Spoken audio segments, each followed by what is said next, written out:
Hello, everyone. I am Jerome Martin, and welcome to my live reading of the Voyagers series, Voyagers 1 and 2 by Ashiana Dean. We're going to be starting with Volume 1, The Sleeping Abductees. I'm going to share screen real quick just so you can see that for a moment. This is what the book cover looks like. Voyagers, Sleeping Abductees, Volume 1 by Ashiana Dean.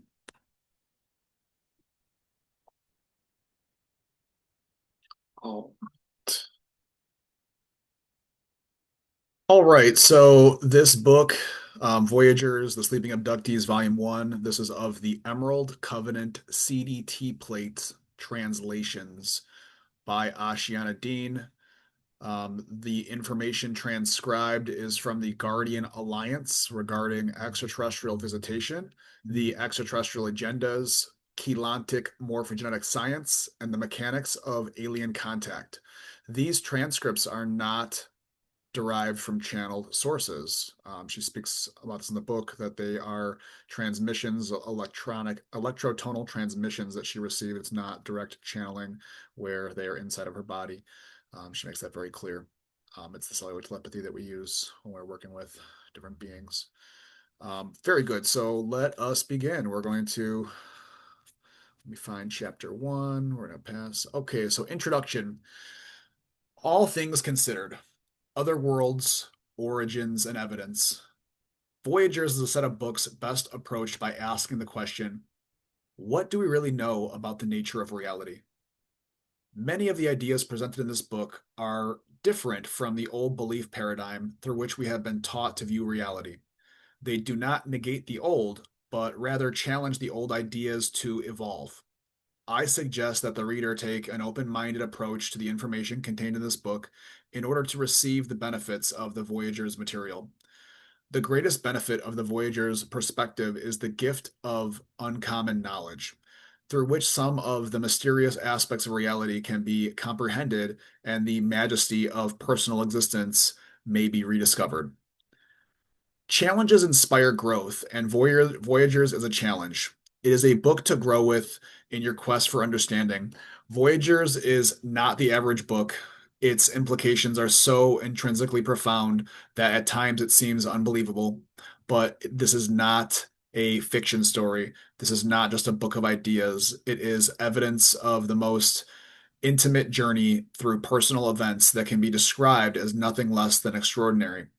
This book is not about my personal experiences.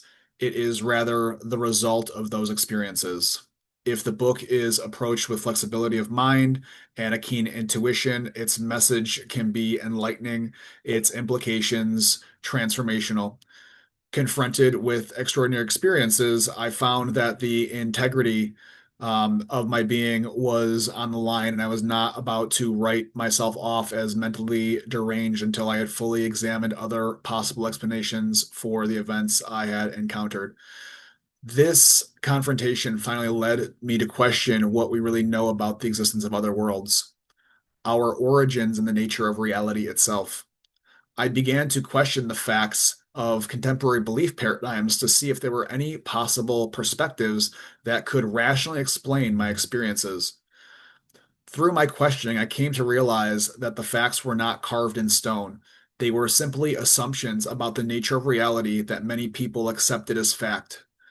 My questioning ultimately created enough reasonable doubt regarding mainstream reality interpretations that I could consider the idea presented in Voyagers in a more objective framework, rather than simply dismiss them because they challenge what I thought I knew about the nature of reality. I became receptive to the Voyagers material. The need to validate my mental integrity was much less important than my need to understand the truth. As I explored the mysteries of human nature, I realized that the Voyager's material could quite possibly represent a good portion of the mysterious truth about humanity that is presently unrecognized within our modern culture.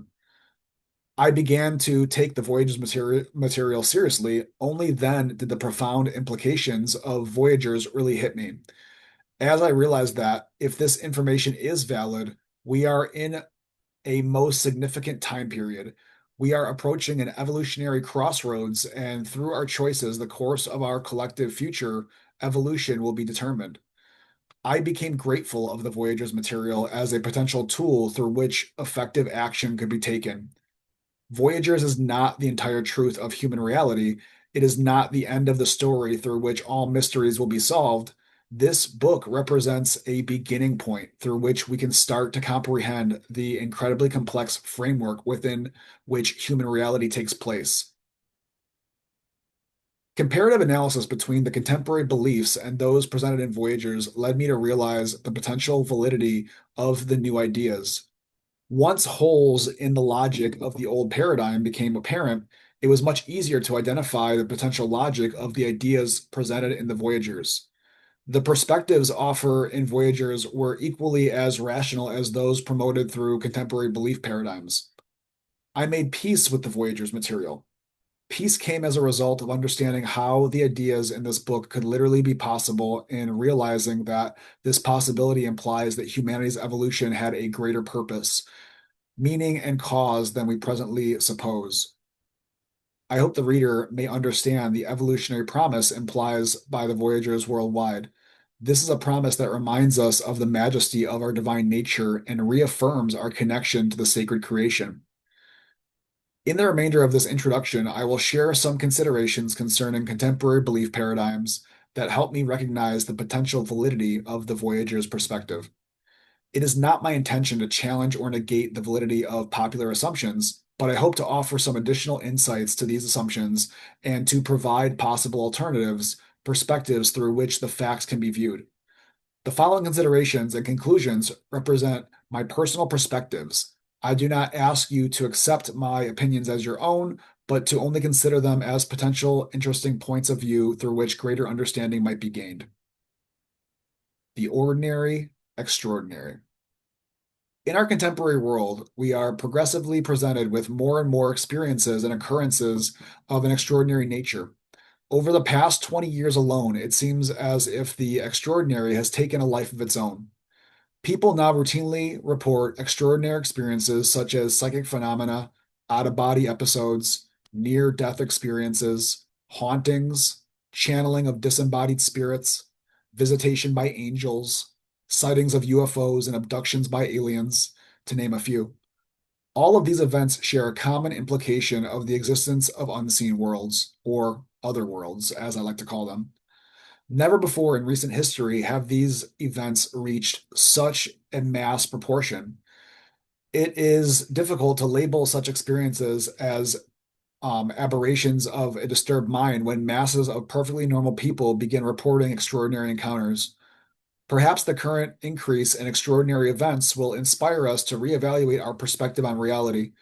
If we look toward history for answers, we may find more explanations than we might suppose. Other worlds, reevaluating the past. Consideration 1. Do ancient records suggest the presence of visitors from other worlds?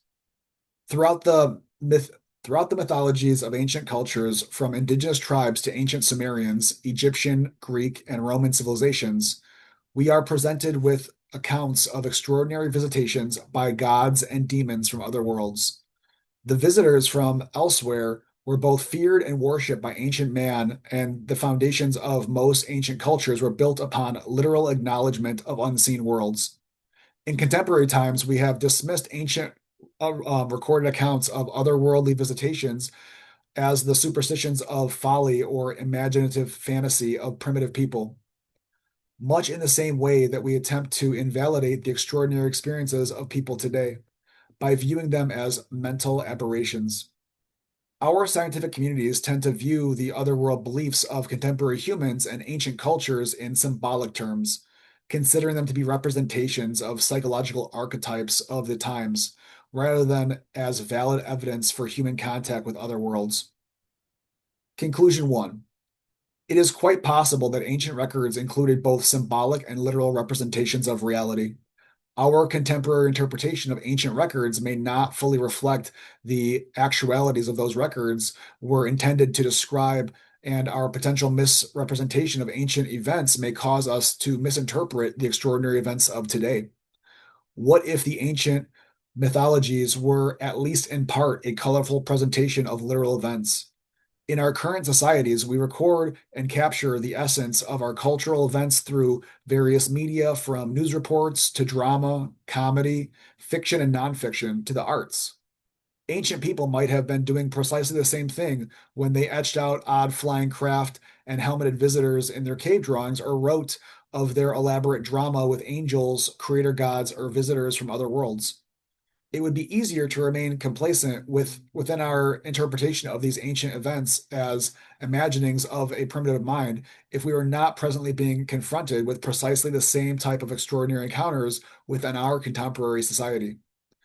Consideration two: is the belief in the literal existence of other worlds a minority perspective? Growing numbers of contemporary humans are reporting events of otherworld contact. Over the last 40 years, contemporary New Age culture has emerged, with much of its emphasis placed on the spiritual worlds. New Age spiritual development frequently includes communication with channeled spirits and contact with ETs. Native American, Aboriginal, and many other tribal cultures have always interpreted otherworlds in literal terms. The majority of our ancient races left evidence suggesting contact from elsewhere served as an integral role within the very structure of their societal organization. From the polytheistic, pantheistic, pagan, and monotheistic religion of the ancients, through the rich historical tapestries of cultural mythology, and up to the religious traditions we hold dear today, humans have demonstrated awareness of the existence of other inhabited worlds. The names, locations, and attributes assigned to the other worlds differ between cultures. Christianity and Judaism refer to the other worlds in terms of heaven, hell, and purgatory. Ancient Grecian myths described them as Olympus, the abode of the gods. Tribal cultures and New Age ideologies identify the other worlds in terms of various dimensional levels and sometimes as identified planetary systems in our known galaxies. Regardless of the terminology and categorization used, the common belief is the literal existence of other inhabited worlds remain the same. Conclusion two: the majority of collective humanity has validated within their belief paradigms the existence of unseen worlds inhabited by intelligent beings that periodically interact with human culture. Within the traditional New Age and indigenous religious communities of the present day and throughout the ancient civilizations of historical record, the collective majority of humanity has always acknowledged the literal existence of unseen other worlds and realities of visitors from elsewhere. Whether the visitors were viewed as angels, demons, spirits, or ETs, the underlying implication is that mysterious visitors from other worlds interact with Earth and human culture. Consideration three: how did the ancients know of the other worlds if contemporary science has yet to prove their existence? Our contemporary scientific paradigm attempts to refute the existence of other inhabited worlds based on two primary assumptions. Conditions supportive of evolved biological life have yet to be found within local planetary environments, and planets showing evidence of their past or present civilizations have not been found. While the scientific communities refuse to publicly validate the possible existence of inhabited other worlds, until they can tangibly prove this reality, the majority of humans on Earth and throughout history have known that other worlds exist. Conclusion three: knowledge of the other worlds did not come to our historical masses through technological validation, scientific hypothesis, or mathematical calculation. It is possible that this knowledge may have come from the result of direct contact with visitors from other worlds, or through humans interfacing directly with realities of other dimensional systems. Ancient people did not need technology to prove the existence of the unseen worlds if this reality was validated through direct experience. Otherworld knowledge may have been passed down through generations following periodic instances of ancient physical contact with non-terrestrial visitors. The skepticism towards the idea of Earth visitations from otherworld inhabitants that is presently promoted by the majority of our scientific communities represents ideas held by only a small minority of humans, primarily those who accept the assumptions of the contemporary scientific community. Modern science may be missing the fact of otherworld realities, which the human majority has known all along. Through failure to consider a broader range of criteria when formulating their hypothesis, First of all, the hypothesis that non-earthly environments supportive of evolved biological life has not been identified is built upon the assumption that all forms of evolved biological life require the same environmental conditions, and that science has identified all possible forms of evolved biological life. The fact is, there may be types of highly evolved non-carbon-based biological life forms, such as silica-based biology, of which science is unaware, and other types of biology may require other types of environmental conditions. Planets assumed to be uninhabitable could actually support subterranean, surface, or etheric civilization of evolved life forms that are not yet known to exist. Secondly, and of most importance, the hypothesis that evidence of past or present civilization has not been found on other planets is built upon two unlikely assumptions: that all planets and galaxies in the universe can be perceived, located, and identified through the modern technological instrumentation. The existence of all possible worlds can be theorized through contemporary mathematical computation. Our scientists have not yet seriously considered the possibility that inhabited other worlds may not only exist on other planets and other star systems, but they may also reside within other dimensional reality fields that differ from our own, within unrecognized parallel universal systems, or that visitations could occur through inner time structures that allow interface between various periods of spacetime. Quantum physics quantum physics theory presents new possibilities for validating the existence of parallel, interdimensional, and intertime worlds, but our scientific understanding of such realities is in its infancy. The facts are, other worlds supporting advanced civilization may appear unseen from today's scientific perspectives because they exist in dimensions or fields of frequency unknown to contemporary science. They may exist in parallel universes, which quantum physics theory is only beginning to suggest. Non-terrestrial visitors reported throughout history could originate from these unseen worlds or may visit Earth via time travel through unidentified inner time structures. Contemporary mathematical computation may not possess the sophistication to factor multidimensional reality systems into workable theories, from which clear hypotheses as to the location of the other worlds can be drawn. These possible explanations for the apparent invisibility of other inhabited worlds are equally as valid as the scientific assumption that such worlds cannot exist simply because science has yet to discover them. Other worlds may not exist for science, but they have always existed for the general human collective. Blinded by scientific interpretation. Consideration 4. Does scientific dogma distract us from other potential valid reality interpretations? We often fail to see other potential valid perspectives regarding inhabited otherworld existence because of um, I've never seen this word, acquiescence to the dictates of scientific expertise. Blindly by the shining accomplishments of the sciences have achieved, we tend to overlook the large body of subject matter that science has yet to comprehend. In Western culture, especially, we have allowed the glamour of scientific dynamic, which is a nasty habit of negating the reality of anything that cannot yet be defined, dissected, or reduced to mathematical computation or placed under a microscope, to create our belief paradigm for us. Too often, we accept the assumption of the scientific experts as fact, even if those assumptions are incomplete or serve to negate our personal experience and understanding. Contemporary humans have allowed themselves to become conditioned to blindly accepting the hypothesis of the scientific community when the scientific community itself often negates its previous assumptions with the discovery of new insights. In the world of science, the fact frequency changes, yet the general public often accepts scientific fact as absolute truth. And what's interesting is this book was written 30 years ago, so this woman was beyond her time in so many ways. Conclusion 4, we have placed our sciences on a pedestal, and in doing so, we have disempowered our own abilities to assess conditions of reality and to scrutinize the value of scientific hypothesis. As long as we place the reality interpretations of the scientific machine above our ability to think for ourselves, we will remain blind to other possible interpretations of reality, which may have equal or superior value compared to the assumptions of the scientific majority. Science has its place within an evolving culture, but if it is allowed to become the ruler, dictator or governing force of the private mind, the wisdom that comes to us by way of the soul may be extinguished. Scientific paradigms traditionally do not recognize the validity of the soul. Readers of a scientific persuasion may substitute in the above sentence the concept of the superconscious mind, for the term soul, as a modern science of psychology is beginning to recognize this idea.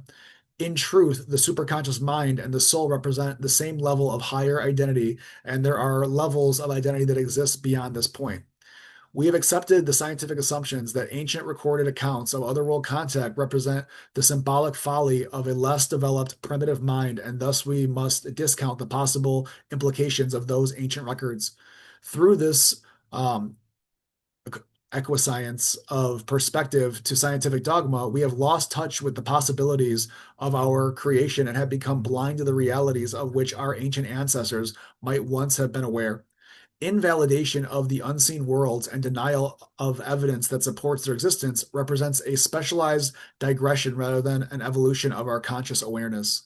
We have achieved simple scientific and technological prowess while sacrificing the greater cognition of ourselves, the cosmos, and the divine. Awareness of our ancient ancestors might very well have possessed.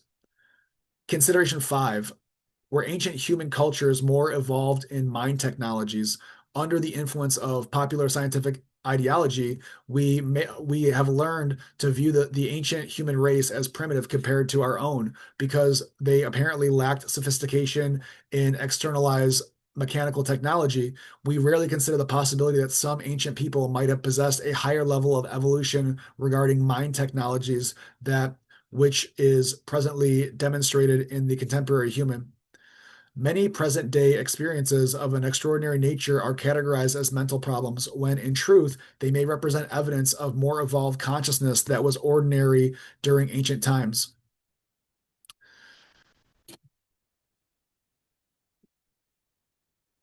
Conclusion 5: it is perhaps a greater sophistication in technologies of mind and resulting attributes of perceptual expansion that allowed the ancients more open dealings with otherworld inhabitants.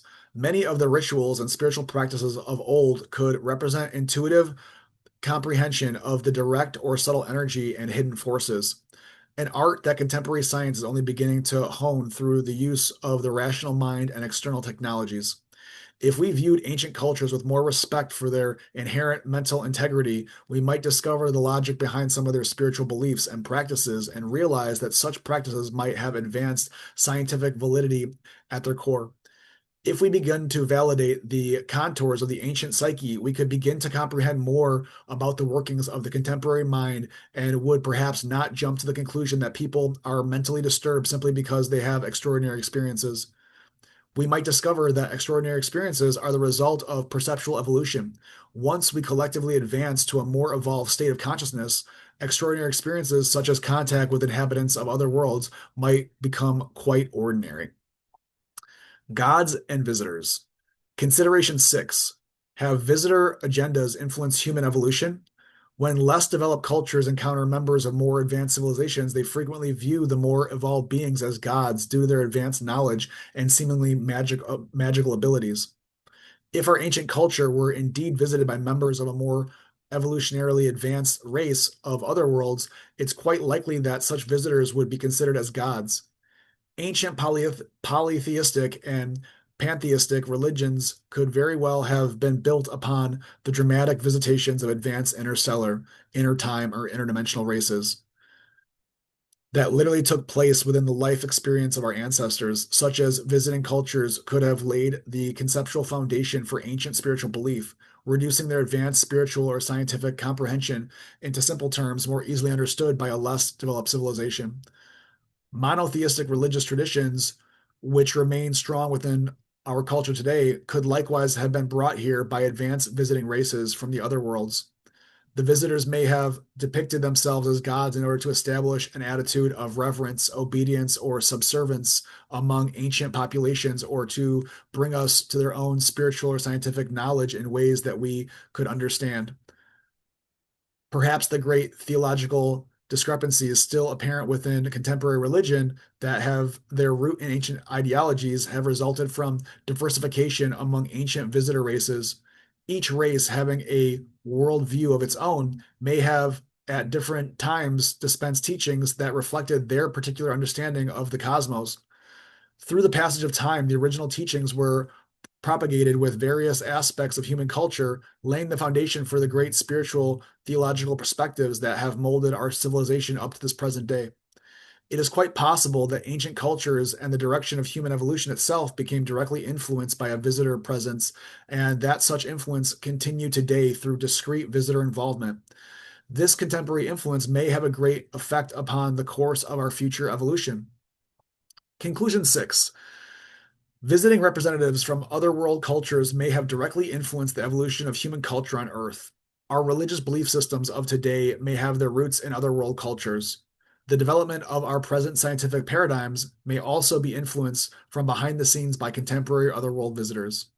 It may be no accident that scientific paradigms have evolved in a way that attempts to negate the possibility of visitor presence. Perhaps visitors allow us to evolve primarily on our own, observing from afar while periodically influencing the direction of our evolution.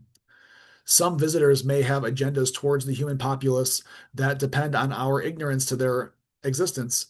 If we were being covertly manipulated or directed toward a hidden evolutionary goal, it could be to the benefit of the visitors to remain undetected. If visitors are concerned about the course of human evolution, a motive could plausibly exist for them to influence through covert means. The evolution of our scientific and religious ideologies. Scientific and religious organizations form the foundation upon which our mass culture belief systems are built. If our sciences and the clergy were secretly guided via various means of covert visitor infiltration to follow specific perspectives about our origins and the nature of reality, perspectives that led us away from considering the idea of visitor involvement within Earth, visitors could direct the course of our evolution while remaining invisible to our people. Covert visitor influences may have existed from the time of human beings on Earth, continuing discreetly up until and including our present time. If the visitors are benevolent in nature, then such evolutionary guidance might have our best interests at heart. But if some visitors had malevolent motives, our continued survival could be at stake. This interpretation of human evolutionary history is not often promoted through present day scientific or religious culture, but the visitor influence theory is potentially equally as valid an interpretation of human evolution as those offered and endorsed by the contemporary expert majority. There is no proof to the contrary, and historical records themselves serve as potential evidence of visitor influence. The possibility that ancient cultures were directly influenced by other world visitors and that the course of our evolution up to the present day might have been directly guided by a covert visitor presence is a potential of our evolutionary history that our culture has barely explored. It is no less an intelligent approach to